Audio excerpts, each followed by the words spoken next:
Vader Well, impression. the first line you did was okay. I make a better Mark Hamill than Mark Hamill. No. Maybe it Mark was Hamill makes just a better Aaron Joker Man than he making. does in Matt Herman. Oh, Mark Hamill. Betsy, don't you know you can't have a joke without the punchline? Yeah. Okay. That was a That was pretty good Joker. I'm not exactly sure what. It wasn't a good Mark Hamill Joker, but it was a good Joker. It was just a Dr. Wily. Dr. Wily makes the world's best Joker. How about that? Okay. Dr. Wiley laugh with the Joker, monologue. Yeah. Moving on to the You know. Empire Strikes Back. Okay. Yeah. How did we get Empire on this? Strikes Back because the prequels don't exist. This is In fact, also known as the movie that was made by the people who knew what they were doing. I'm surprised the prequels don't appear on this list, and thank God. Well, IGN would be stupid enough to do such a thing. The Empire Strikes Back, I have to say, is probably my favorite of the three, and I'm not sure why. I honestly can't say why, because I really like The Return of the Jedi. I think of it first whenever I think of Star Wars, but this is the one that I enjoy watching the most while I'm watching it. Yeah, I'm lost. Go ahead. Thoughts? Or are we all just... We're all just struck speechless by the awesomeness. Billy D. Williams is in it, yay! And Irvin Kershner directed it instead of Lucas, because Lucas can't direct. Didn't Lucas direct the first one? Yes, and it's A New Hope and American Graffiti are the only good movies he's ever directed. Huh. Yeah, and then he screwed it up by inserting all that CG bullshit in the special edition. And then he thought he was a good writer and decided to write everything, despite Harrison Ford telling him, you can write this. Han Solo shot first, damn you! No, but you know what Harrison Ford said when he read the script for Empire? When it was Lucas's draft, basically. You can write this shit, George, but you sure as hell can't say it. Say what? He basically said something along the lines of, you can write this shit, George, but you sure as hell can't say it. What do you mean? He read the script and realized his writing was better than what he said while he was directing it, I guess. The script was good, but he can't direct. It basically means the ideas behind the script are okay, but you really can't write dialogue to save your life. Oh, I see. I mean, you know he improvised the I know, so.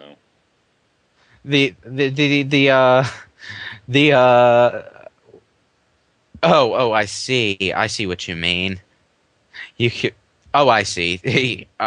What? Wait, why do I keep saying I see? I think I understand. Maybe. Wait. So half the dialogue in the original trilogy was the actors making up shit as they went along. It wasn't so much making up shit, it was just careful revisions as time went on.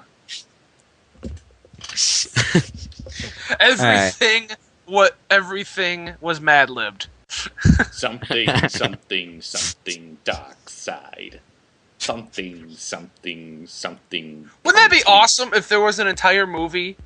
If there was an entire movie made with just ad-libbing? All right. There really wasn't any script. There was just guidelines. We already have that. It's called The Phantom Menace. Oh! Burn! But, yeah, back to... So, since it's pretty much a given that The Empire Strikes Back is awesome, what did you guys think specifically about the prequels? Oh, God. God. Do I really need to say? No, just going into detail as to exactly what was wrong with them. Well, the first one, the problem with that one was, the reasoning behind the conflict is stupid. The second reason is that it's too far removed from the main Star Wars storyline. Midichlorians! I actually didn't mind the midichlorians. I just thought they were... I skip that scene every time it comes up. People are saying it's like a scientific explanation for the Force.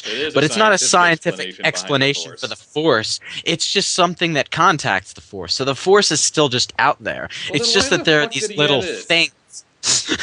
I don't know, because that's how they find out that Jedi are Jedi. It still makes no fucking sense. It still makes no fucking sense, George Lucas. You're an idiot. Well, it's either that or the Jedi or potential Jedi just well, they have to find some way to find out that they're Jedi before they're old enough to accidentally destroy a fighter ship or something. I don't know. It makes no sense, but it makes more sense than not having anything. No, it doesn't. If that makes any sense. The only good part about Episode 1 was that lightsaber duel. Okay, my main problem with Episode 1 is that the dialogue sounds like a Speed Racer episode. Half the time they're talking too fast. This is like blah blah blah blah blah blah blah blah blah blah blah blah blah blah. And I'm just like, what? I'm just like, what? And it's one of Liam Neeson's worst acting performances, to be honest.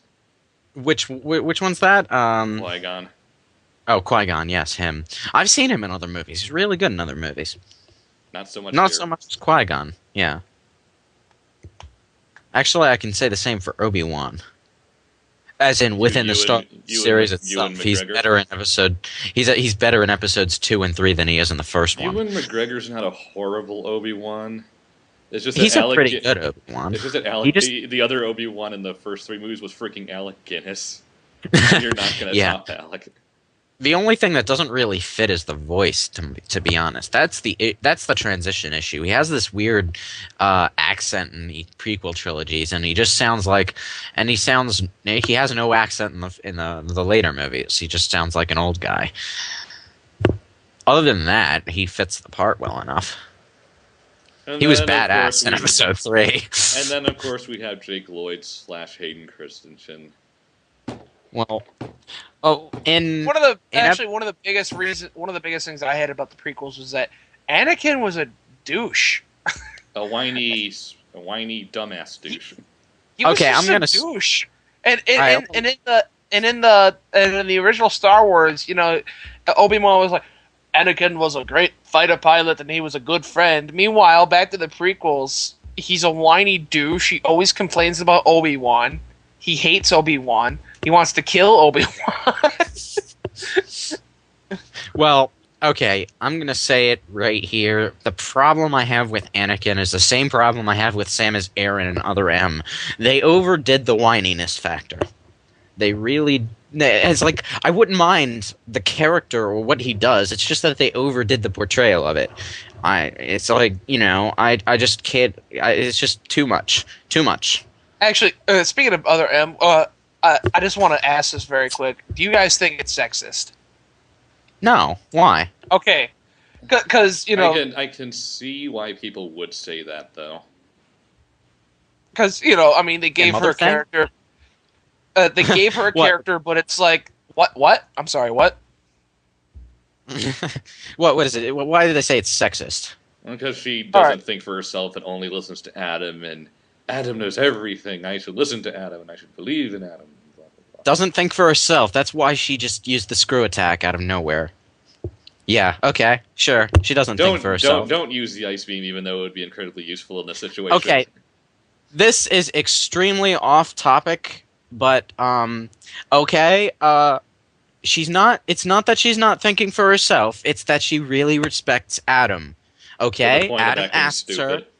Adam asks her to follow his commands. She follows his commands. Granted, I would have liked to have my Various suit about 3 rooms ago, when it actually mattered. But, yeah, thanks, Adam. But, for storytelling purposes, it works, okay?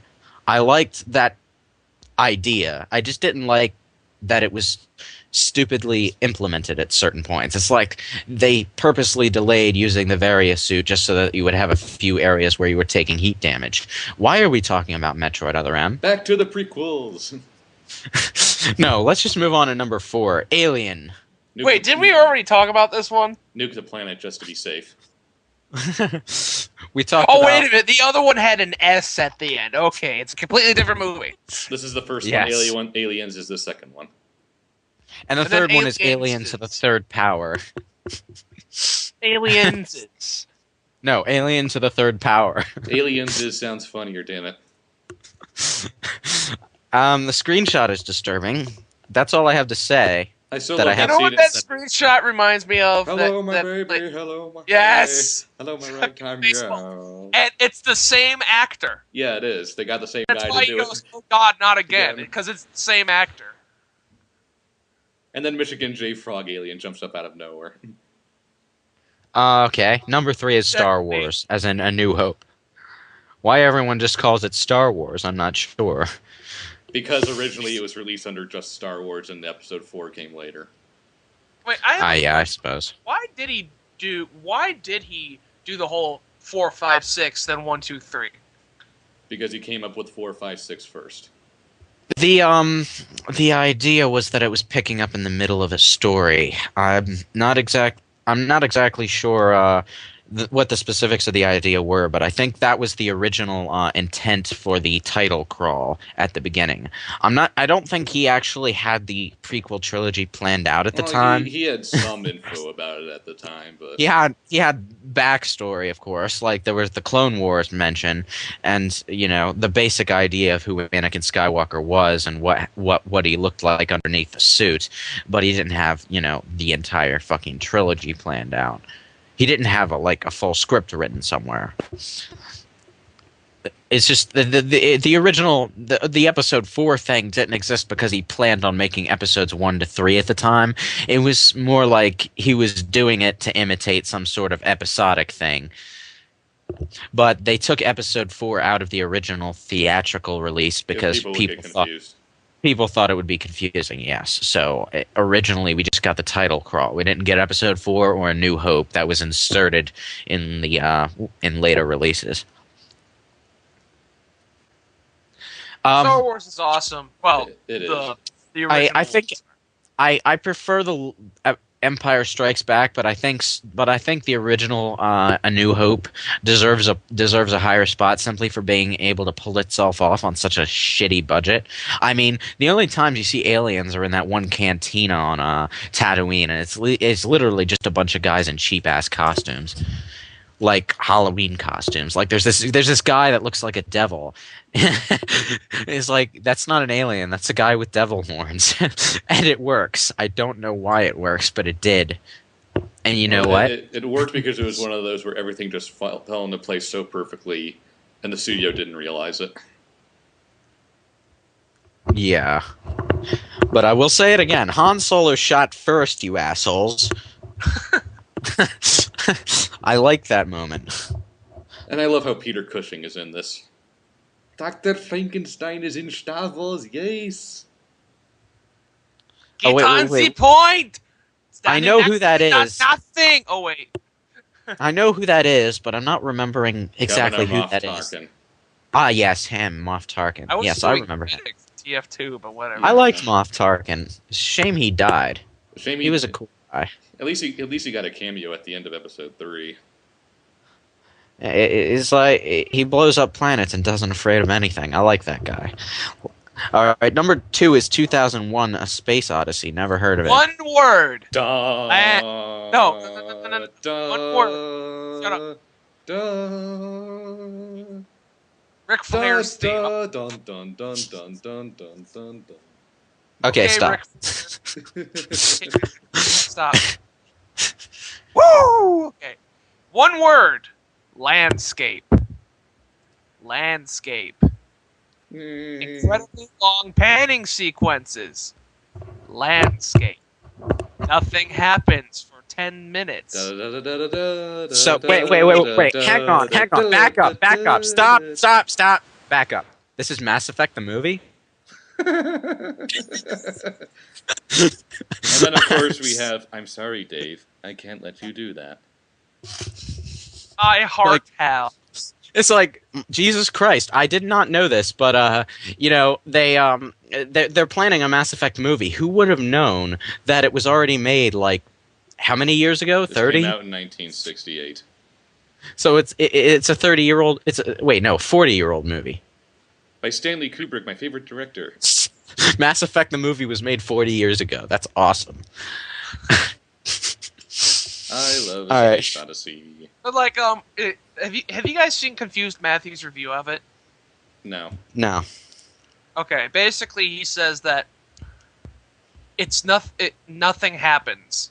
Literally, it's a Stuff movie. happens. No. He says literally nothing happens. That's the movie, and it's nothing but landscape, incredibly long